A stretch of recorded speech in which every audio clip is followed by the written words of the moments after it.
Mi nombre es Aristides Royo y voy a servir de presidente de esta mesa, dándoles a todos la bienvenida y agradeciéndole a la organización que hayan escogido a una persona como yo, de la tercera edad, camino rápidamente hacia la cuarta, para presidir un tema como el español en la sociedad digital. Al fin y al cabo, todos tenemos que incorporarnos, no importa la edad que tengamos. Me complace presentarles a ustedes a quien va a ejercer de moderadora de este panel, a Raquel Garzón. Ella es periodista cultural especializada en temas de análisis de opinión desde 1995. Es abogada por la Universidad de Buenos Aires, especializada en Derecho Empresarial, con un máster en periodismo de la Universidad Autónoma de Madrid. Es poeta, autora de 5 libros de poemas y es editora general adjunta de la revista Eñe de Cultura, que pertenece al diario Clarín, así como también es colaboradora del periódico El País de España. Con mucho gusto, Raquel Garzón. ¿Qué tal? Gracias, Aristides. Una cosa que no dijo el profesor Riollo, pero que a mí me gusta sumar, más aún teniendo en cuenta que estamos aquí, es que soy cordobesa. Si no lo advirtieron por mi tonada, valga la confesión de parte. Así que quiero, en nombre de esa emoción que siento hoy al estar de este lado, en el escenario de nuestro Teatro Rivera Indarte, cuando tantas otras veces estuve de aquel lado donde están ustedes, agradecer la invitación del Instituto Cervantes, de la Real Academia Española y demás academias de la lengua para participar de este Congreso Internacional de la Lengua Española aquí en mi tierra. Vamos a dar comienzo a una sesión plenaria del tema El español y la sociedad digital. Tenemos para ello la compañía de 2 grandes y talentosas periodistas culturales, a quienes en minutos más voy a presentar. Pero como para ir entrando en tema, yo quisiera que recordáramos todos que esta gran revolución sobre la que venimos hablando desde hace 2 días, alrededor de este eje temático, comenzó hace menos de 30 años. O sea, hace 30 años Internet puso cabeza para abajo el mundo de la comunicación y nos obligó a jubilar algunos conceptos que veníamos discutiendo desde el siglo pasado, por ejemplo, el concepto de emisor único o el del efecto narcótico de los medios de comunicación, sobre todo la televisión, para empezar a hablar de una sociedad digital, de una comunicación en redes, de multiplicidad de emisores y de una conversación pública que se multiplicó por cientos de millones de voces. Si tuviéramos hoy que decir cuáles son los 2 calificativos que resumen el tiempo emocionante que vivimos en términos comunicacionales, diríamos probablemente, creo que tanto Matilde como Cristina coincidirían en esto, global y viral. Porque esas son las 2 cualidades que marcan el paso de la comunicación en la sociedad digital, sobre todo en las redes, que son las vedettes de los últimos 15 años. Ellas y los valores que trajeron aparejados. Más transparencia, una suerte de límite fluido entre lo que consideramos público y privado y un aumento exponencial de la información disponible en la web, no siempre de calidad y no siempre verificada. El español es protagonista de todo este proceso. El español de los libros, el español de los bares, el español de los cortejos amorosos, el español que usamos para hablar del clima, circula en las redes. Hemos visto a lo largo de estos días que oscila entre el puesto número 2 y número 3 en redes sociales como Twitter y Facebook, y dialoga allí con otras formas de expresión, con memes, con videos, con hashtags, con mensajes instantáneos, y de esos cruces surgen soportes nuevos, formas nuevas de decir y también tensiones. Pensaba yo mientras venía aquí que esas tensiones, esos mestizajes, eso que ha hecho la comunicación digital con nosotros a partir, por ejemplo, del advenimiento del teléfono inteligente, que parece que vivió siempre en nuestra casa, pero que data solo del año 2007, ha producido un impacto sociocultural tan magnífico que el año pasado el término elegido por el diccionario Cambridge fue nomofobia. Nomofobia. ¿Qué quiere decir nomofobia? Nomofobia es la palabra que explica esa especie de angustia que siente quien no puede usar su teléfono celular, quien no puede comunicarse. Y mientras caminaba hacia aquí, pensaba si no será esa la forma en la que los ciudadanos del tercer milenio empezaremos a nombrar en poco tiempo más lo que ahora llamamos soledad, o lo que algunos todavía, con cierto dejo romántico, añoramos como melancolía. Nomofobia es el nombre de lo que nos une a la carencia del móvil, o de lo que nos separa, no lo sabemos todavía. Vamos, sí, si les parece, a presentar ahora a las ponentes que nos acompañan hoy. Son, como les decía, dos periodistas culturales, porque nos interesaba particularmente la mirada que puede traer esta especialización del periodismo, que es de alguna manera la llamada a preguntarse por los sentidos, a sumar contextos, a parar la pelota del vértigo comunicacional y decir, está bien, tenemos este dato, pero ¿qué significa? ¿Cómo lo relacionamos con lo que ya sabemos de tal o cual cuestión? Va a empezar Cristina Mucci. Les cuento que Cristina es abogada, escritora y periodista cultural, que desde 1987 conduce y produce el programa televisivo Los Siete Locos, específicamente dedicado a la difusión del libro y la cultura, que se emite por la televisión pública argentina. Por ese programa obtuvo, entre otros, los premios Martín Fierro en 5 oportunidades, Broadcasting, Gente de Letras, Julio Cortázar, que da la Cámara Argentina del Libro, y Leonardo del Museo Nacional de Bellas Artes. Y también las distinciones que otorgan la Feria del Libro de Buenos Aires en 3 oportunidades, el Grupo Interamericano de Editores, la Academia Argentina de Letras, FUNTV, CONEX y el Senado de la Nación. El programa ha sido declarado además de interés cultural por la Secretaría de Cultura y la Cámara de Diputados de la Nación. Es autora, Cristina, además de varios libros, entre ellos Voces de la Cultura Argentina, La Señora Lynch, Divina Beatrice, La Gran Burguesa, Pensar la Argentina y Leopoldo Lugones, Los Escritores y el Poder. Ha participado en numerosas ferias del libro en Buenos Aires, Santa Fe, Rosario, Río Gallegos, Miami, La Habana, Frankfurt, y entre los numerosos proyectos que ha llevado adelante en el ámbito de la cultura, fue coordinadora del proyecto de escritura en braille de textos literarios organizado por el Ministerio de Justicia de la Nación dentro del programa de trabajo en cárceles. Fue miembro de la Comisión de Cultura de la Feria del Libro de Buenos Aires y jurado del premio al mejor libro argentino que ésta otorga anualmente.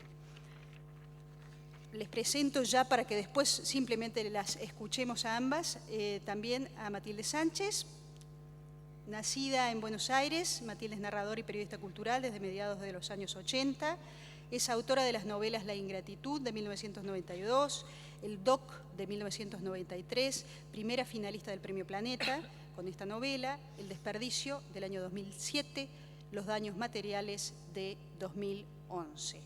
También compiló una señera antología de la narrativa de Silvina Ocampo llamada Las Reglas del Secreto del año 1994 en la colección Tierra Firme del Fondo de Cultura Económica de México y el libro de relatos de viajes La Canción de las Ciudades del año 1999. Matilde fue editora general del suplemento Cultura y Nación del diario Clarín y está al frente de la revista Eñe desde el año 2014. Obtuvo la beca Guggenheim en ficción, la Knight Wallace de periodismo por la Universidad de Michigan y la beca Civitella Rainieri. Ha sido parte, además, del jurado del Premio Phil de Guadalajara y del Premio de Novela Eugenio Cambaceres de la Biblioteca Nacional, entre otros certámenes. Ahora sí, basta de presentaciones y escuchamos a Cristina Bucci. Gracias, Raquel, muchas gracias. Buenos días a todos. Un gusto, un placer estar acá. Estoy desde el miércoles en Córdoba. Además estamos cubriendo para el programa Los Siete Locos que hago en televisión la cantidad de temas que están surgiendo, los debates. Me parece todo absolutamente enriquecedor. Yo preparé un pequeño trabajo. Muchas de las cosas que puse acá ya fueron dichas, porque eso pasa cuando uno habla 3 días después de que empezó el Congreso. Pero bueno, me tendrán paciencia y las repetiremos. Igual creo que valen la pena. Tengo también la opinión de varios expertos que me gustaría destacar. Así que les leo. Me voy a poner los anteojos mejor. En un mundo donde todo parece reducirse a algoritmos y procesos automatizados, los trabajos del futuro serán mayoritariamente tecnológicos. Pero en este panorama, recién lo decía Raquel también, las ciencias sociales pueden jugar un rol fundamental, que es crear un marco de sentido. Debemos pensar entonces en qué esperamos del desarrollo tecnológico, en definitiva, en qué tipo de sociedades queremos vivir. Y esto se relaciona con el rol de los diversos actores sociales. Ante todo, me parece, de la comunidad internacional y de los estados, que tienen un papel específico en lo que respecta a la legislación y la toma de medidas concretas. Las tecnologías digitales traen aparejado un problema complejo en relación a la privacidad de las personas, de los datos, y a cómo se despliegan lógicas de control y vigilancia, como así también al condicionamiento de las conductas y a las orientaciones de la subjetividad. Por otro lado, en muchos países de habla hispana, entre ellos la Argentina, el salto tecnológico se desarrolló paralelamente a una fuerte regresión en la distribución del ingreso. Por consecuencia, la sociedad digital encuentra un obstáculo serio en la falta de acceso o condiciones débiles de acceso de vastos sectores de la población. Según los especialistas en comunicación Martín Becerra y Guillermo Mastrini, en países con una fuerte fractura social y política como la Argentina, la sociedad de la información no puede apartarse del carácter regresivo de esa brecha. Si así como hubo y hay una gran diversidad de sociedades industriales, asistimos actualmente a la construcción de una pluralidad de modelos de sociedad de la información. La Argentina tiene en el equilibrio social uno de los desafíos más urgentes que resolver. Y yo sumariamente me gustaría referirme al rol del periodismo como otro actor social, ¿no es cierto? Se está instalando la discusión de si va a subsistir, si va a ser necesario el periodismo en el futuro. Mi opinión es que cada vez va a ser más necesario el periodismo y eso se ve claramente, por ejemplo, con el tema de las noticias falsas. Pero pienso también que el periodismo va a tener que reformularse. El gran desafío, me parece, es tratar de llevar la atención del oyente, del televidente, del lector, a los temas de interés público. Aquellos temas que tienen que ver con nuestra vida en sociedad y que nos convierten en ciudadanos activos, responsables, capaces de decidir libremente a la hora de votar, entre tantas otras cosas. Hay que tratar de generar atención, una estructura de atención, en lugar de ir detrás de las demandas, que es lo que lamentablemente veo que está sucediendo. Esto se ve desde hace mucho tiempo claramente en la televisión. Nosotros vemos los noticieros y vemos que se manejan exclusivamente por el rating, desde hace mucho tiempo. Hay más notas sensacionalistas y del mundo de la farándula que otras cosas. Y eso va generando la agenda de interés que realmente se realimenta a sí misma, ¿no es cierto? Esa noticia se repite, se repite, se repite, y la verdad que eso mismo está pasando ahora, por ejemplo, en las ediciones online de los diarios, inclusive en los que mantienen ediciones en papel. Se está midiendo constantemente la cantidad de entradas que tiene cada nota, y eso condiciona cuáles se quedan y cuáles no. Constantemente se está subiendo y levantando material, y los periodistas, además que normalmente escribían una nota diaria, a veces llegan a escribir 10 o más. Son notas que se suben, se prueban, si no funcionan se bajan. Es el minuto a minuto de la tele, pero segundo a segundo, cada vez más vertiginoso. Entonces es como que el rating llegó, el rating que siempre fue, qué sé yo trabajo en la tele hace muchos años, por suerte yo trabajo en la televisión pública, no tenemos condicionamientos de rating, pero si no es el que marca qué va y qué no va. Ustedes saben, los periodistas en la televisión trabajan con este aparato en la oreja que les va diciendo, seguí con esto que mide, o cambia de tema que no mide, o sacate al invitado, sube otro. O sea, es la demanda la que condiciona los temas que se tratan y cómo se tratan. Eso está llegando vía las redes también a los medios gráficos en Internet. Entonces, por supuesto que eso deteriora el contenido, pero además se empobrece el lenguaje. No solo hay menos correctores en los medios por razones presupuestarias, también esta rapidez en generar notas empobrece el lenguaje, ¿no es cierto? Por eso digo que el periodismo, si quiere subsistir, y queremos todos que subsista, va a tener que reformularse. Acá dijo el otro día Soledad Gallego Díaz, la directora del diario El País, que me gustó mucho esta frase, por eso la anoté. Los periodistas tenemos que estar convencidos de que es útil lo que hacemos, y de eso se trata. Bueno, volviendo a las características de la escritura digital, otra característica es la inmediatez, ¿no es cierto? Esperen porque me salté una parte, me parece. Acá está. Hoy tenemos bibliotecas digitalizadas, bases de datos y acceso a toda la información posible, y esta tecnología no solo facilita nuestro trabajo, sino que también lo modula.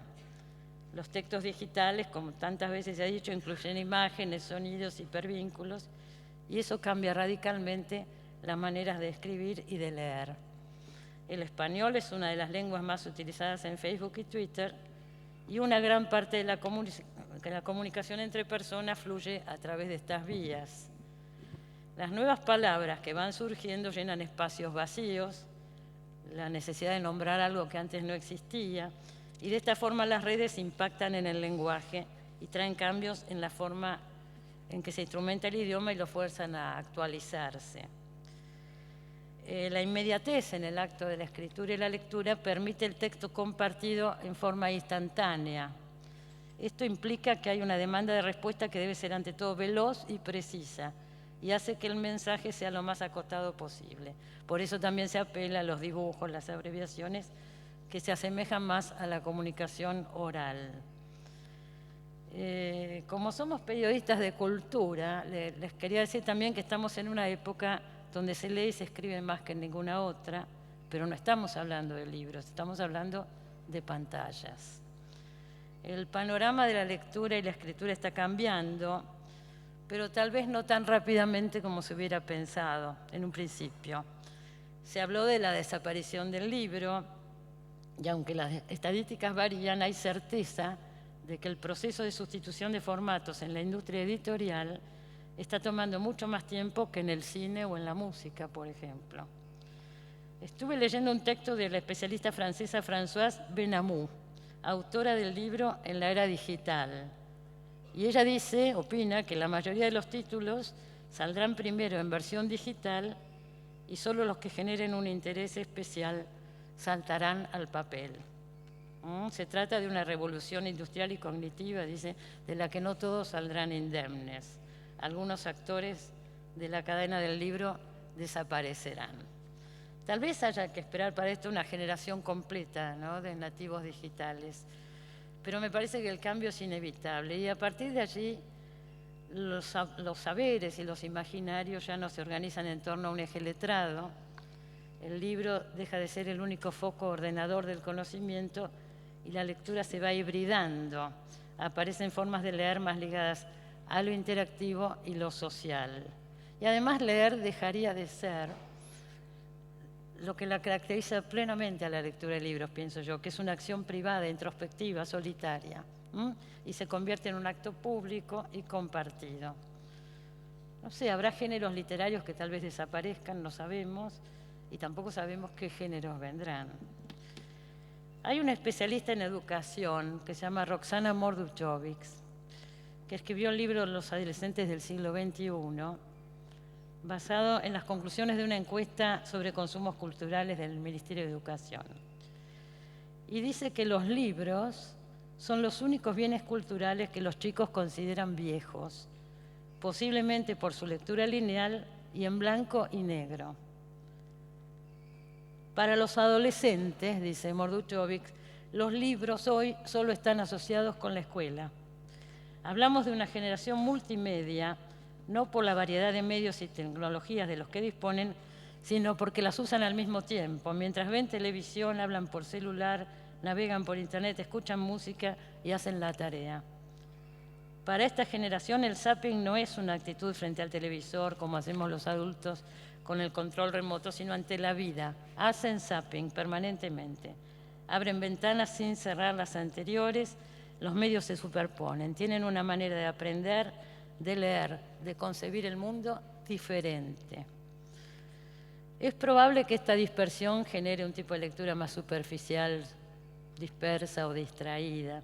Pero en lo que respecta al lenguaje, me llamó la atención porque no se está hablando necesariamente de un empobrecimiento, sino de distintos códigos para comunicarnos. Es interesante lo que dijo el académico Pedro Álvarez de Miranda, director de la última edición del Diccionario de la Lengua Española, que participa de este congreso. Si un joven usa una determinada modalidad de lengua en WhatsApp y luego sabe cambiar de registro, cuando la situación comunicativa es otra, es estupendo. Una persona culta no es la que siempre habla muy bien, con un lenguaje impecablemente elaborado, sino la que sabe adecuar la lengua al registro y sabe utilizar los recursos de economía de un WhatsApp y también redactar un trabajo universitario.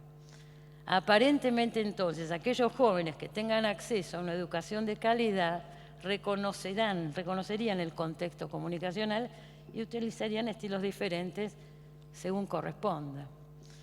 El especialista Néstor García Canclini habla de nuevos lectores y sostiene que vivimos en una sociedad multicultural donde conviven la cultura letrada, la audiovisual, la digital y la oral. Y destaca también los beneficios de acceder de manera autónoma a información que está al alcance de quien sepa y pueda buscarla. Dice García Canclini, se multiplican las voces y se flexibiliza el orden sin devoción hacia los expertos o hacia una cultura dominante. Pero también habla de la carencia de una conciencia crítica colectiva. Resalta, por ejemplo, la falta de movimientos que de manera organizada se conviertan en formas de representación ciudadana para la defensa de los ejercicios de la comunicación y la cultura. El gran interrogante, dice García Canclini, es pasar de la conectividad indiferenciada al pensamiento crítico. Y acá él también habla de educación. La educación y la formación de lectores y espectadores críticos, dice, suelen frustrarse por la persistencia, entre otras cosas, de desigualdades económicas. Y considera que para eso es necesario repensar el papel de la escuela. Guillermo Jaime Echeverri escribió en el año 99 el libro La tragedia educativa, que tiene hoy absoluta vigencia. Creo que viene también Jaime Echeverri al Congreso.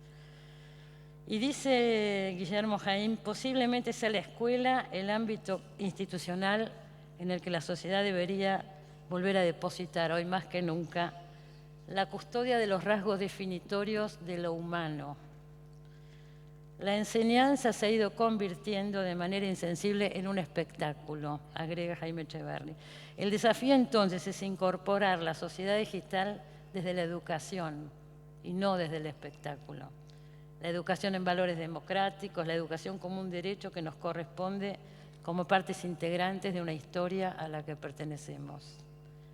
La idea de que al educarnos recibimos un legado, es a partir de allí que debemos incorporar la sociedad digital. Las palabras no son inocentes ni impunes. Pensamos con palabras, dijo el premio Nobel José Saramago en el Congreso de la Lengua que se celebró en Rosario en 2004. Es imposible entonces hablar de la sociedad digital sin referirse a la situación que atraviesan muchas de nuestras sociedades hispanohablantes. La Argentina a lo largo de los años ha ido perdiendo algunas características que la destacaron desde su origen. No solo pudimos enorgullecernos de tener una escuela pública modelo, que garantizaba la igualdad de oportunidades y el ascenso económico y social. También tuvimos una universidad estatal de excelencia, constituimos el mayor polo cultural de América Latina y nuestra industria editorial fue pionera en el mundo de habla hispana. Por distintas razones hemos ido perdiendo todo eso y hoy tenemos un índice de pobreza que supera el 30%. 31,3 exactamente, según el informe que la Universidad Católica Argentina presentó la semana pasada, donde habla de pobreza multidimensional, o sea, la pobreza medida por diferentes derechos sociales más allá del índice por ingreso. La alimentación, el acceso a la atención médica y medicamentos, los servicios básicos, agua corriente, red local, energía, la vivienda digna, el medio ambiente, el empleo y la seguridad social y los accesos educativos, como ser la inexistencia y el rezago educativo en la escuela media y en la escuela primaria. El estudio registró a las personas que sufren una o más de estas carencias para vivir en la Argentina. Mucho se habla de educación, pero la inversión en el área da cuenta del valor que se le otorga. Según el informe titulado El financiamiento educativo en la Argentina, balance y desafíos de cara al cambio de década, presentado por el Centro de Implementación de Políticas Públicas para la Equidad y Crecimiento, CIPEC, la inversión educativa nacional cayó entre un 9% entre 2016 y 2018 y de cumplirse el presupuesto de 2019, el retroceso llegará al 19%. El problema no es nuevo, ya lo dijo Jaime Echeverry hace unos años, en 2005. Se trata de la construcción de personas. Si no logramos que la mayor cantidad de gente tenga la mejor educación, la vida social no podrá ser sostenida. No nos bastarán los policías ni las rejas, porque no compartiremos los códigos entre nosotros. Y aunque no me gusta la palabra caridad, prefiero reemplazarla por justicia, quiero cerrar con una frase de Domingo Faustino Sarmiento que también repite Jaime Echeverry. Si no los quieren educar por caridad, al menos háganlo por miedo. Muchas gracias a todos.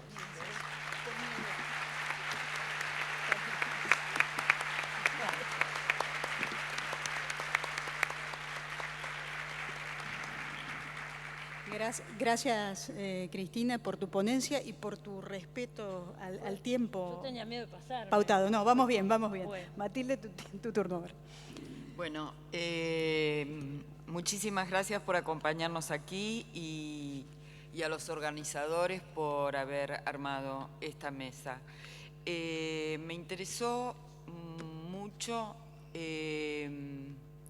la caracterización que hizo Raquel y sobre todo cómo reparó en el hecho de que ya la palabra y el lenguaje se están hibridando con la imagen. Me parece que eso es algo que va a ser un tema muy fuerte en los próximos tiempos y que todavía está en ciernes, ¿no? Estamos viendo cómo ocurre. Yo preferí enfocarme en un aspecto de nuestra práctica periodística cotidiana desde hace muchos años y en como una reivindicación del artesanado que para mí tiene que tratar de sostener el periodismo, ¿no? Artesanado en el sentido que le da el sociólogo inglés Richard Sennett, la capacidad de poder seguir modificando la realidad y convirtiendo la realidad en producto de nuestra práctica directa, personal y colectiva. A fines de la década del 90 presentábamos en un suplemento dominical en el diario Clarín llamado Zona, una producción sobre el libro Imperio de Tony Negri y Michael Hart. Uno de sus efectos instantáneos fue masificar la palabra multitudes como una especie de nuevo término más conceptual y actualizado. Ya existían los diarios digitales en ese momento. En apenas un mes vimos caer en desuso palabras clásicas como pueblo, muchedumbre, sustituidas por ese nuevo colectivo, multitud, más neutro y a la vez globalmente épico. Hoy diríamos que era una versión de realidad aumentada. Pero el uso muy pronto lo vimos degradarse en su monumentalidad, aplicado a cualquier forma de piquete, grande o pequeño, pero también a una cola en la boletería de recital de rock. Las crónicas del día dirían, había una multitud esperando comprar las entradas. Los diarios habíamos sido responsables. Comienza así una cronología personal que provisoriamente bautizo la erosión de las palabras en tiempo de velocidad digital. No era todavía el 2000, o sea, muy poco después de la masificación de la palabra multitudes, masificación en la prensa y de ahí a los lectores, cuando otra columna daba cuenta de la palabra mediático. Lo intentaba al menos, porque los correctores, los pocos que ya quedaban por entonces, en el año 2000, ustedes saben que los diarios ya no cuentan con una sección de corrección, cosa que evidentemente se nota, no dudaron en reemplazarlo por el adverbio inmediato. Pocos días después, insistimos, arriesgando la lectura retrospectiva o un eco rectificado del error e imprimimos finalmente la palabra mediático, esta vez sí en letras de molde, y entraba así en el torrente del periodismo, con naturalidad, sin causar la menor sorpresa. Todo el mundo empezó a usarla a los pocos días. Apenas 2 años más tarde de estos 2 casos que les cuento, en el suplemento Cultura y Nación entrevistamos al italiano Paolo Virno y titulamos ese reportaje Esquirlas de pasadas batallas. Recuerdo con claridad que algunos en la redacción objetamos la palabra esquirla, que casi ninguno conocía, pero que resultaba suficientemente musical como para emplearla en un suplemento de cultura. Era una palabra curiosa, no usada en Argentina, donde se habría preferido usar metralla o astilla de proyectil, una palabra extranjera en el propio idioma de los argentinos, con seguridad fechada en España y con exactitud en la década del 30, en las largas vacaciones del 36, como llamaba Saura a la guerra civil, y que resultaba precisa en ese contexto al ser atribuida al armamento y a las municiones empleadas que solían astillarse con facilidad en el interior de un cuerpo. En este caso, seguían a la deriva en la pierna dañada de un joven combatiente que emigró con ellas y que las llevaría de por vida. Sus invisibles esquirlas habían encontrado una inesperada supervivencia en la prensa argentina. Por un camino bastante misterioso, quizá debido a su exactitud prestigiosa e inseparable de su musicalidad, la palabra esquirla debió de montarse en el interés por la figura del propio filósofo Paolo Virno, y poco después en la dinámica de un período especialmente belicoso de la política argentina. Pocas semanas después de ese artículo, juzgándolo acaso una pieza valiosa o en abierto desafío de las leyes del copyright, que es otro de los temas de las redes sociales, no el copyright, daría para otra mesa, otro diario porteño tomó la entrevista, la reprodujo con ese mismo título. Ya estaba, eso selló, el destino de contagio de la palabra esquirlas. Las esquirlas entraron de lleno en el torrente del capital intelectual común, viajaron por la lengua hasta convertirse en lo que hoy son. La palabra curiosa, empleada con intención metafórica, pues el artículo no aludía a la metralla material, se convirtió en apta para la evocación.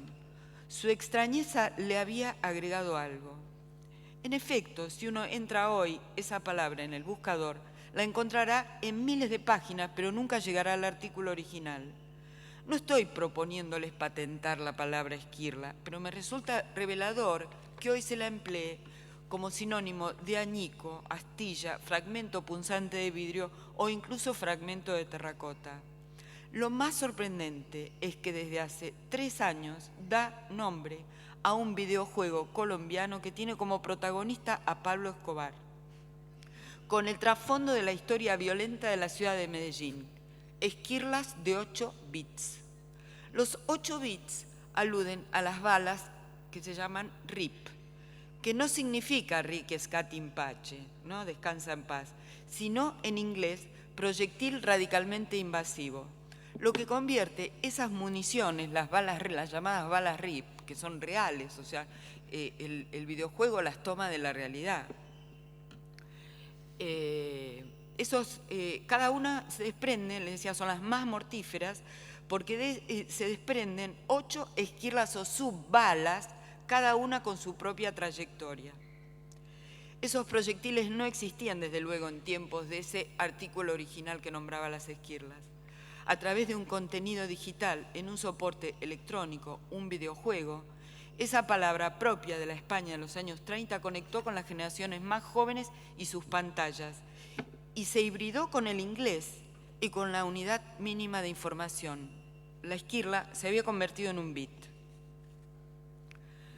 La palabra esquirla, como les digo, fue mi primer objeto de experiencia directa con el laboratorio de la popularización anónima del lenguaje.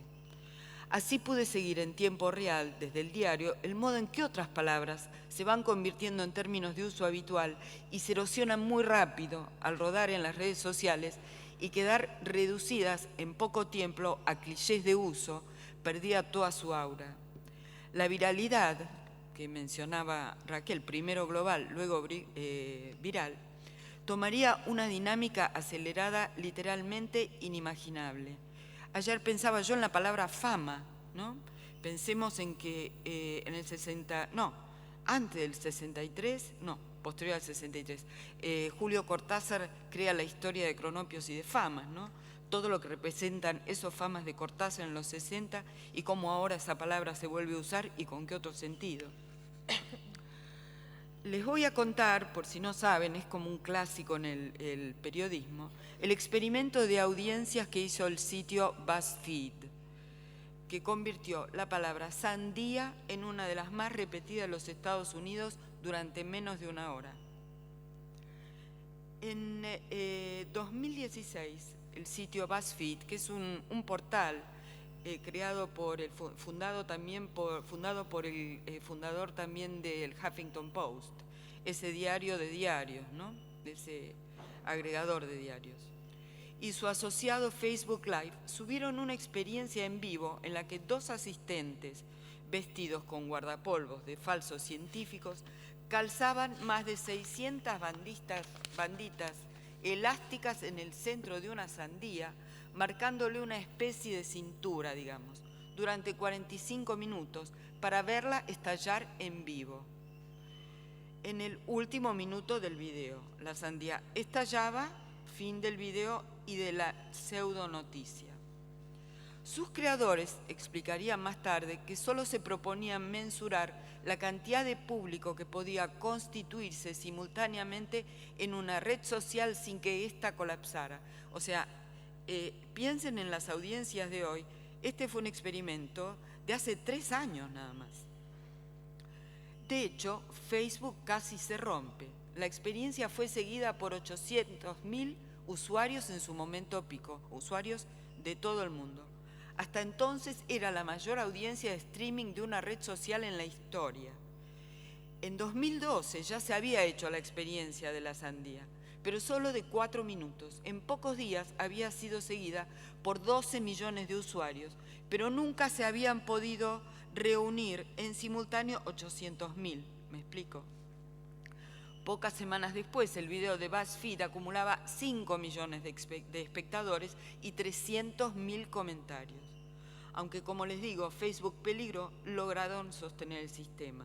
El propósito del experimento también era ver cuántos usuarios que entraban a ver la sandía pasaban después a leer otra noticia de ese mismo sitio, cuántos se quedaban en el sitio y medir la permanencia, lo que Cristina Mucci señalaba con lo que se conoce como métricas, ¿no? El New York Times salió a comentar, recuerdo, sobre este experimento, que bueno, toda esta exploración de audiencias estaba muy bien, pero que a nadie se le ocurriera pensar que esto era periodismo. En los últimos 5 años, la idea misma de palabras que son tendencia de uso y que por lo tanto, al estimular los motores de búsqueda, llevan tráfico a diarios, páginas y artículos mediante algoritmos, sepultó cualquier ambición de riqueza lexical. La carrera por las métricas, que no es asunto menor, sino de real supervivencia de los diarios, también influyó en el estatuto tradicional de la verdad y el chequeo de veracidad de la información. El periodismo masivo de hoy se juega en unos pocos cientos de palabras. En contrapartida, cuando existe precisión lexical, lo que de por sí exige una mayor riqueza, esta tiene un impacto fuerte, pero que resulta muy efímero. Hay palabras clave cuya aura dura apenas unos pocos días y que después se despeñan por las redes hasta el papelero. Ese contagio instantáneo de uso que supone lo viral ha creado especies de glosarios nacionales, pero también glosarios profesionales y hasta glosarios etarios, que siempre los hubo, pero que ahora se cruzan con los demás. Los neopopulismos digitales a los que asistimos y a los que se refirió Cristina, no solo imponen una textura muy simplificada al grueso de lo que leemos hoy en la red, también han afectado a la literatura, Raquel lo mencionó. Su consecuencia inmediata ha sido, además, dar una pátina o efecto de solemnidad a todo aquello escrito en otros registros. ¿Se entiende? El presente es una cualidad que afecta el pasado, es retrospectiva. Son, además, creo, inseparables de la degradación de la calidad de la política en el mundo entero. Creo que esto ya es indudable y ya no debemos usar eufemismos para nombrar esa degradación política. Sin embargo, sigo creyendo que las redes no son ni buenas ni malas en sí, son según el uso que les da cada comunidad nacional, internacional, pero también al interior de esas redes, porque también han extendido y acelerado la circulación del conocimiento de una manera exponencial, y además aumentaron e intensifican la percepción ante el arte, que es una forma en sí misma de conocimiento y es la que nos interesa en particular en el periodismo cultural. Yo creo que amplificaron la percepción ante el arte, ¿sí?, de personas sin formación en historia del arte. Esto se logró en un periodo muy breve y de un modo que no habríamos juzgado posible, fuera de la educación formal. Si el filósofo Gilles Deleuze observaba en los años 70 que la invención del cine creó nuevas sinapsis o conexiones neuronales, podemos calcular lo que está haciendo en el cerebro esta duplicación virtual del mundo a la que asistimos. Así tenemos otra vez otra palabra curiosa, con su propio desgaste. Lo virtual explicaba ese nuevo mundo, pero ha dejado de emplearse por completo.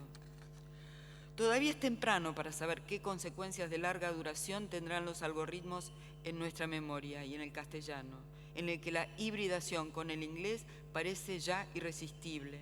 Recordemos el pequeño circuito de las esquirlas y los bits. La simplificación de lo masivo impuso al mismo tiempo un matiz hiperbólico. A mayor rusticidad conceptual, mayor énfasis. Quisiera observar por un momento cómo esa simplificación en algunos casos provino de los requisitos planteados por otras disciplinas y por los desarrollos de la prensa gráfica al calor de la revolución digital. Esas evoluciones trajeron ventajas a la palabra en términos de expansión y distribución igualitaria. Pienso sobre todo en la masiva modernización de los diarios en América Latina, en sintonía con el surgimiento de los diarios digitales a mediados de los 90, entre los 90 y el 2000. Pienso en la simultánea expansión de contenidos que representó la primera década de una Internet que conservaba su original orientación académica más que comercial.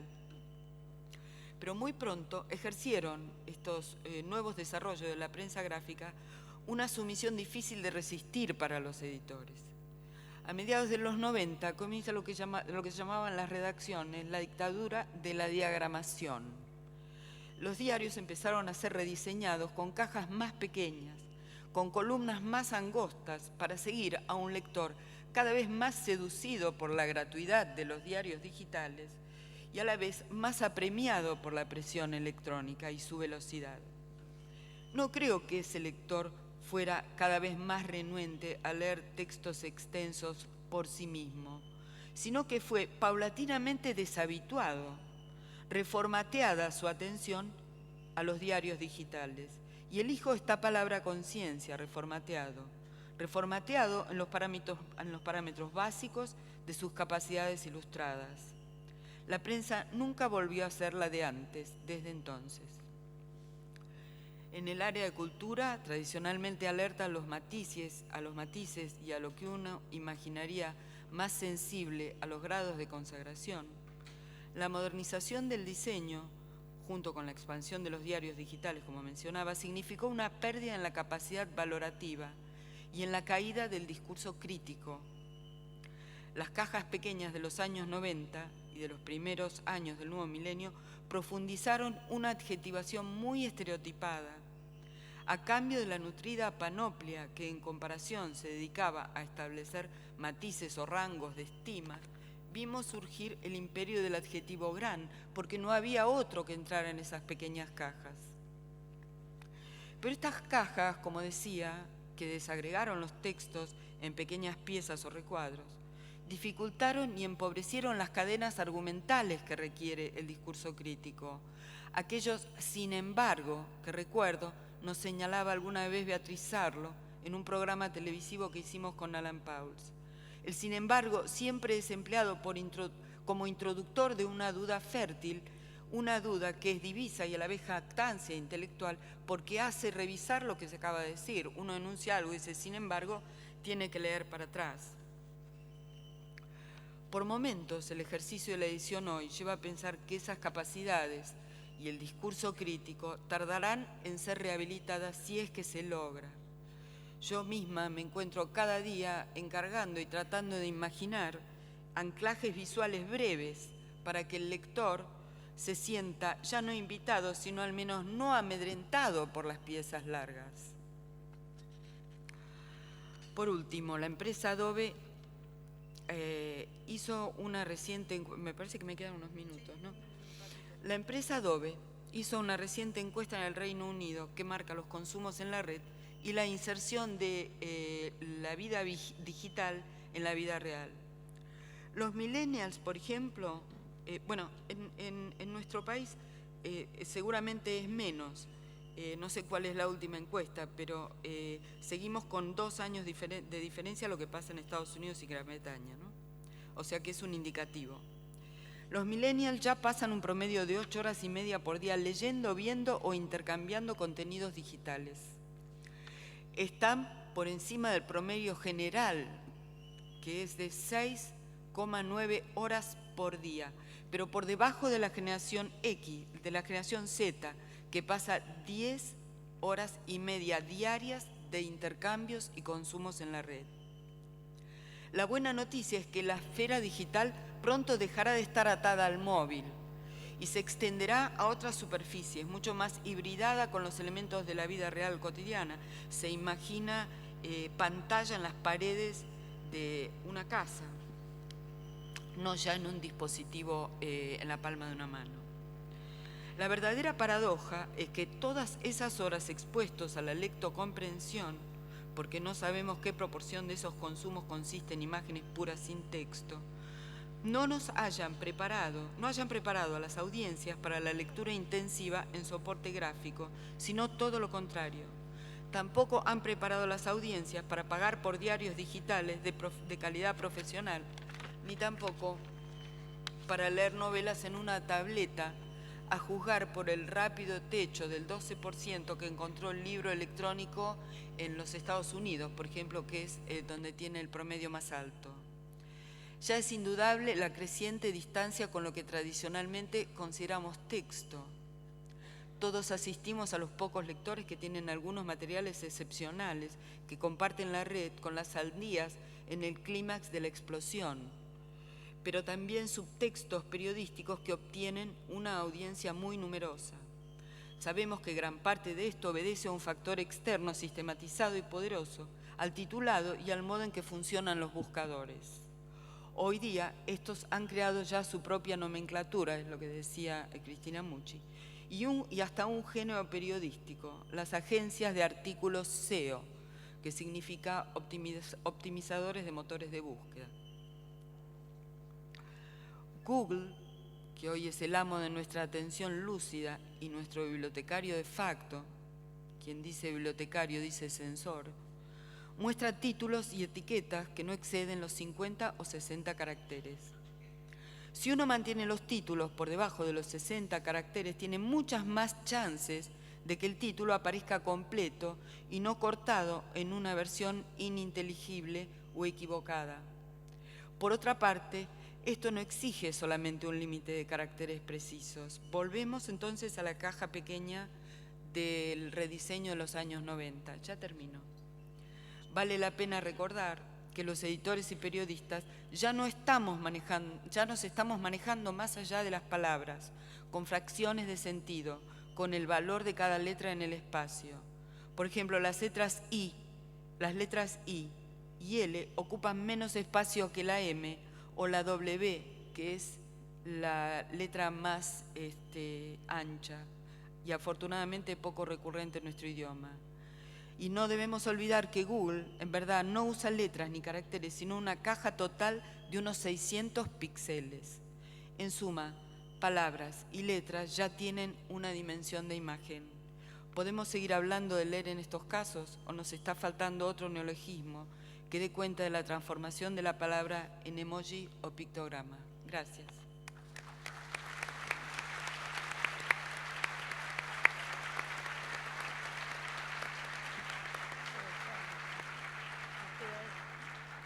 Gracias, Matilde. De las ponencias tuya y de Cristina han quedado muchos temas para seguir conversando en los cafés, porque el tiempo nos corre. Me quedé con la imagen esta de la erosión de las palabras que de alguna manera vertebra toda tu ponencia, y recordaba yo que Ricardo Piglia, vamos a mencionar a un escritor porque de palabras y de buenas palabras se trata, decía siempre que los cambios tecnológicos habían ocasionado siempre cierto resquemor, cierta duda a los contemporáneos que veían que ante el teatro venía el cine y después al cine lo corría la televisión y después a la televisión la corría el streaming. Y él decía, con un ánimo optimista que yo comparto y que creo que compartimos las que estamos acá porque seguimos haciendo periodismo cultural, que en realidad no había que tener un espíritu triste ni de velorio en relación con el arte que parecía en apariencia superada por la tecnología, que era una buena y mejor oportunidad para que ese arte se volviera más artística. Yo creo que eso está bien y podríamos reivindicarlo como bandera para seguir perseverando en el ejercicio de un periodismo cultural muy orgulloso de su amor por las buenas palabras, más allá de las maquetaciones y de los vértigos que las redes nos impongan. Nos estamos yendo casi, pero Arístides quería cerrar esta mesa agradeciéndoles por supuesto su atención. No, más bien somos nosotros los que agradecemos la presencia de todos ustedes aquí. Y les digo algo, cuando uno viene a la Argentina, pero cuando uno también está fuera de la Argentina y lee autores argentinos y los escucha en distintos foros internacionales, uno se da cuenta de algo. La Argentina tiene problemas como lo tienen todos los países del mundo, pero el problema de Argentina no es precisamente la educación. Muchísimas gracias a Matilde, a Cristina y a Raquel, y gracias a todos ustedes por haber venido aquí en la mañana.